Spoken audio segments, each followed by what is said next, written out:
primeira aula de vigilância das doenças transmissíveis, que vai ser a raiva humana e, por sinal, a última dessa sequência, tá?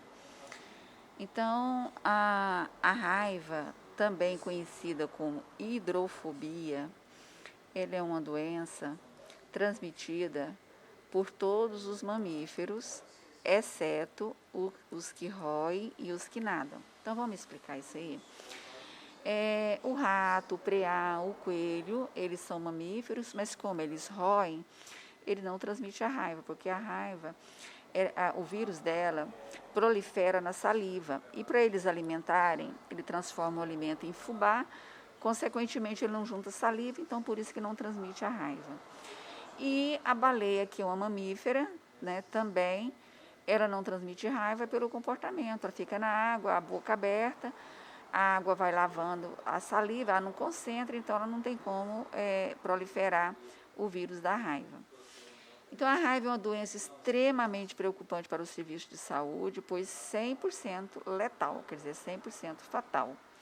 A Índia é a região que apresenta mais casos, seguido da África, América e Europa. Só que na literatura diz que ela é 100% fatal. Nós temos 3 sobreviventes no mundo da raiva. Um deles é brasileiro, em Recife, tá? Mas ficou totalmente sequelado. Fica na cama, com sonda, no oxigênio, não conhece ninguém. Então, quer dizer, não é nem vantajoso falar que é um sobrevivente da raiva, né? Porque ele passa a vegetar. Ela é causada por vírus transmitido ao homem por intermédio da saliva, por ocasião de mordedura, arranhões ou lambedura de ferimentos ou mucosas por animais infectados, doentes ou não, dentre os quais se inclui cães, gatos, macacos e outros primatas, morcegos e bovinos. Então, como assim doente ou não? O morcego, por exemplo, o morcego transmite raiva, mas ele não adoece de raiva. Ele hospeda o vírus, por isso que chama de hospedeiro, é o animal que hospeda o vírus, mas não adoece.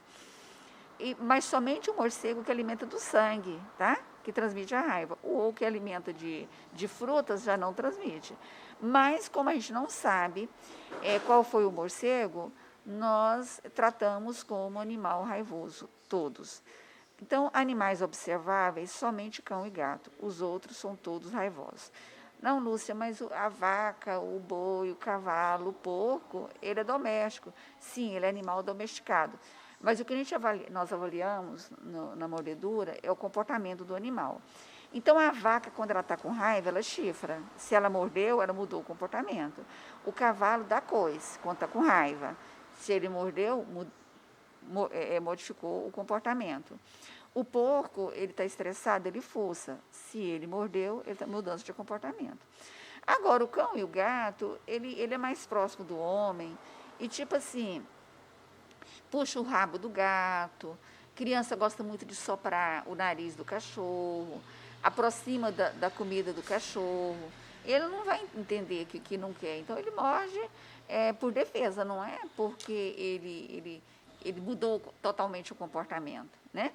Então, o que a gente avalia no animal é isso para poder fazer o esquema vacinal. Então, após a inoculação do vírus, né, pela saliva, multiplica-se na região da agressão, invadindo as terminações nervosas locais, difundindo-se pelos neurônios até o sistema nervoso central. Do cérebro, o vírus volta a circular, atingindo as glândulas salivares, reiniciando a possibilidade de transmissão. O período de incubação ele é muito variável. Então, por isso que primeiro a gente observa o animal.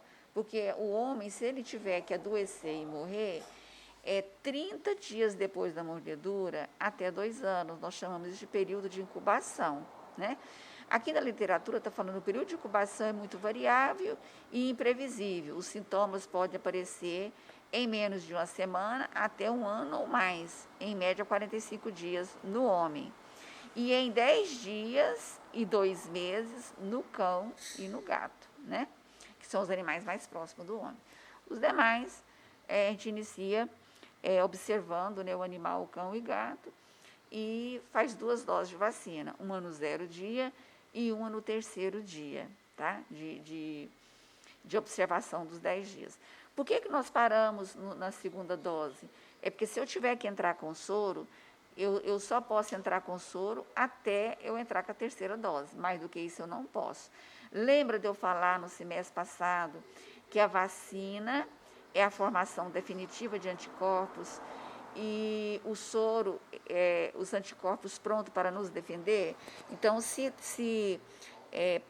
já fiz 2 doses de vacina e entrei com a 3ª, eu não posso mais entrar com soro, né? O doente relata diminuição da sensibilidade no local da lesão, queixa-se de mal-estar geral, dor, cefaleia, febre. Com agravamento do quadro, ocorre crise convulsiva, excitabilidade diante de estímulos luminosos e sonoros, dilatação das pupilas, sudorese, cialorreia, está presente e a deglutição é prejudicada por espasmo de musculaturas da faringe e do esôfago. Na evolução do quadro, segue paralisia progressiva dos músculos, podendo levar ao coma e óbito. O diagnóstico é feito por meio de isolamento do vírus da saliva ou do esfregaço da córnea. No caso do esfregaço da córnea, depois que o paciente evoluiu para óbito, né, gente? Porque aí não tem jeito. Mas nós fazemos o diagnóstico, mas é para o quadro clínico mesmo, sabe? Pela história que nós escolhemos desse paciente. Todos os casos suspeitos de raiva devem ser investigados e notificados. E todo caso de agressão por animal transmissor da doença deve ser acompanhado, adotando as medidas de acordo com as normas e orientações do sistema de vigilância. Nós vamos ver aqui nessa sequência, na última página, os papéis de notificação, né? A gente tem que notificar e fazer o acompanhamento durante 10 dias. Durante 10 dias, o cão e o gato estão vivos, pronto, encerra o caso. Se ele morreu, sumiu, aí eu completo o esquema vacinal para 5 doses e vou fazer o soro. O soro é de acordo com o peso do paciente. Se ele pesa 80 quilos, 16 ml.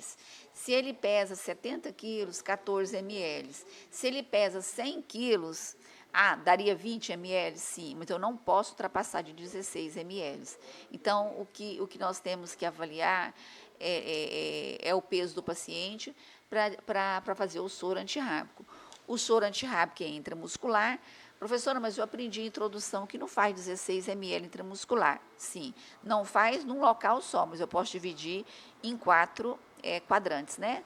O glúteo direito e esquerdo e o vasto lateral da coxa, direito e esquerdo. E posso fazer assim. A melhor forma de prevenir a ocorrência de agravo, né, que é a doença tão sério, é a imunoprofilaxia realizada aos animais e aos humanos. Os animais, eles devem ser vacinados todo ano, né? Principalmente cão e gato, que é bem próximo da gente. Mas também faz na vaca, no cavalo, tá? Faz por quê? Porque o morcego, ele vem alimentar, né? E passa doença para o animal.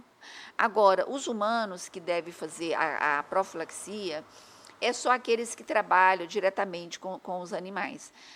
Os outros é só pós-exposição, é pós a mordedura. Então, está aqui nesse parágrafo de baixo.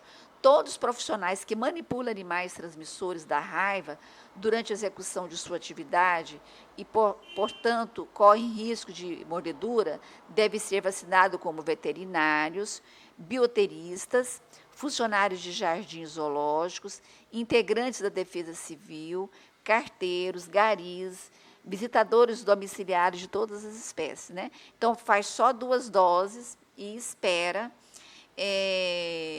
os 10 dias para ver se vai precisar ou não de continuar, né, com a vacina. Se um animal estiver vivo depois de 10 dias, não precisa mais, tá? Dependendo do tipo de agressão, pode ser prescrito o soro antirrábico, que eu já falei lá atrás, conforme o peso do paciente. Ressalta-se que a prescrição da vacina antirrábica e do soro antirrábico são critérios estabelecidos pelo Ministério da Saúde. Então, é um atendimento dado exclusivamente pelo enfermeiro ou técnico de enfermagem que trabalha junto com o enfermeiro. Não precisa de médico, tá? Para dar esse atendimento. Então, nós fazemos o cálculo de acordo com o peso do paciente, estipula a quantidade de soro e faz o cartão de vacina e orientação para o paciente. O controle da doença envolve ações para restringir o número de animais vadios, né, nas ruas, que devem ser recolhidos para abrigos adequados.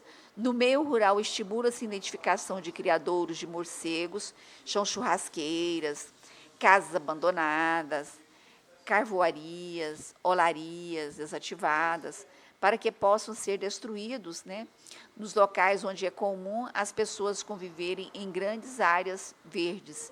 As equipes de saúde devem orientá-los quanto ao risco de serem agredidos por micos, né, e macacos. Goiás tem muita gruta, então Goiás é um dos estados que tem muito caso de raiva animal, né? O que fazer? Prevenir com vacina ou soro conforme a conduta. Aí está o papel de notificação, a numeração, né, do SINAM. Aí eu até botei essa seta aí mostrando para vocês que vai para lá. E embaixo dessa da seta tem lá orientação do paciente agredido pelo cão. Aí são as orientações que nós vamos passar para esse paciente, né? O que ele deve fazer durante o período de observação. Gente, eu vou estar na plataforma e no Zap. Qualquer dúvida, vocês me perguntam que eu estarei pronta para responder. Obrigada e até a semana que vem.